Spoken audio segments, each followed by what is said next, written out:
ആലത്തൂർ ദേശീയപാത നവീകരണം. കുരുക്കിലായി നഗരവും കച്ചവടക്കാരും. ദേശീയപാതയിൽ അടിപ്പാത നിർമ്മാണവുമായി ബന്ധപ്പെട്ടാണ് പാത പൊളിച്ചിട്ടിരിക്കുന്നത്. ഇത് കാരണം മാസങ്ങളായി കച്ചവട സ്ഥാപനങ്ങളിലേക്കും മറ്റും ആളുകൾക്ക് കടക്കാൻ പ്രയാസം നേരിടുന്നതായാണ് പരാതി. ആലത്തൂർ സൗദി ജംഗ്ഷൻ NHുമായി ബന്ധപ്പെട്ട വികസന പ്രവർത്തനങ്ങളുടെ ഭാഗമായി ഏറെ പ്രതിസന്ധി അനുഭവിക്കുന്ന വ്യാപാര മേഖലയെയും അതുപോലെ തന്നെ പൊതുജനങ്ങളെയും പ്രധാനപ്പെട്ട 2 സ്കൂളുകൾ നിലകൊള്ളുന്ന ഒരു സ്ഥലം എന്ന നിലയിൽ വിദ്യാർത്ഥികളും ഏറെ ദുരിതം അനുഭവിക്കുന്ന ഈ ഘട്ടത്തിൽ വ്യാപാരികളുടെ കടകൾ പോലും തുറക്കാൻ പറ്റാത്ത ഒരു സാഹചര്യം നിലനിൽക്കുന്നുണ്ട്.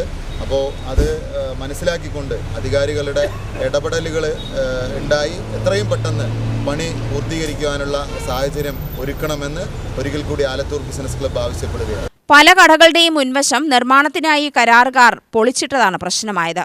പൊടിശല്യം കാരണം സ്വാതി ജംഗ്ഷനിലെ ഹോട്ടലുകളിലും ആള് കയറാത്ത അവസ്ഥയാണ്. ജംഗ്ഷനിലെ ഓട്ടോറിക്ഷക്കാരാണ് പൊടിപടലത്തിൽ മുങ്ങിയിരിക്കുന്നത്. ഇവിടേക്ക് ആളുകൾ വരാതായെന്നും ഓട്ടം കുറഞ്ഞുവെന്നും ഡ്രൈവർമാരും പറഞ്ഞു. 2 ഭാഗത്തും ഓട്ടോറിക്ഷ ഉണ്ട്. അവരെ സംബന്ധിച്ചിടത്തോളം കണ്ടുപൊത്തിയിട്ടാണ് പലപ്പോഴും അത്രയും മണ്ണും പൊടിയും അടിച്ചു കയറുകയാണ്. അതിനൊരു പരിഹാരം ഉണ്ടാക്കി ഒരു രാവിലെയെങ്കിലും ഒന്ന് നനച്ചു കൊടുക്കാൻ സംവിധാനം ഈ NHന്റെ ആളുകൾക്ക് അവരെന്തെങ്കിലും ഒന്ന് കാണിച്ചു പോകും.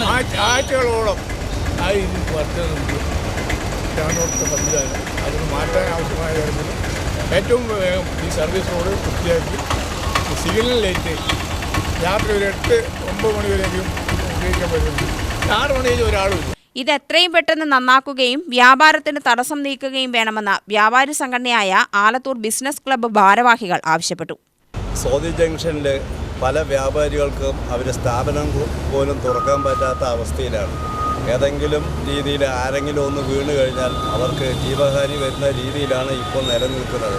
അപ്പോൾ അതിനൊരു പെട്ടെന്നുള്ളൊരു പരിഹാര മാർഗം ഉണ്ടാവണമെന്നാണ് നമ്മുടെ NH അധികൃതരോട് അഭ്യർത്ഥിക്കാനുള്ളത്. ഇത് ഇനി നീട്ടിപ്പോകരുത്. ആക്സിഡൻറ്റ് ഈ സമയത്ത് പല പ്രാവശ്യം ഇപ്പോൾ ആയിട്ടുണ്ട്. ഒരു സിഗ്നലിൻ്റെ പ്രവർത്തനങ്ങളും നേരെ ചൊവ്വേ നടക്കുന്നില്ല. അപ്പോൾ ആയതുകൊണ്ട് ഈ കാര്യത്തിൽ അടിയന്തരമായ ശ്രദ്ധ ചെലുത്തണമെന്ന് NH അധികൃതരോട് അഭ്യർത്ഥിക്കുന്നു. 2 ക്രോസിംഗ് ഉള്ളത് കൊണ്ട് തന്നെ സിഗ്നൽ കുറവായതുകൊണ്ട് സ്കൂൾ വിടുന്ന സന്ദർഭങ്ങളിൽ 200 മീറ്റർ വരെയൊക്കെയാണ് ബ്ലോക്ക് അനുഭവിച്ചുകൊണ്ടിരിക്കുന്നത്. അത് വലിയൊരു പ്രയാസമാണ് സ്കൂൾ വിദ്യാർത്ഥികൾക്ക് കാലത്തും വൈകുന്നേരവും സംഭവിച്ചുകൊണ്ടിരിക്കുന്നത്. അപ്പോൾ അതിനൊക്കെ എത്രയും പെട്ടെന്നൊരു പോലീസുകാർ ചില സമയങ്ങളിലാണ് ഇവിടെ നിൽക്കുന്നത്. എല്ലാ സമയവും ഉണ്ടാകാറില്ല. അപ്പോൾ അങ്ങനെയൊക്കെ വരുമ്പോൾ വലിയ പ്രയാസമാണ് നേരിടുന്നത്. എത്രയും പെട്ടെന്ന് പരിഹരിക്കണമെന്നാണ് ബിസിനസ് ക്ലബ്ബിൻ്റെ ആവശ്യം. UTV news, Palakkad.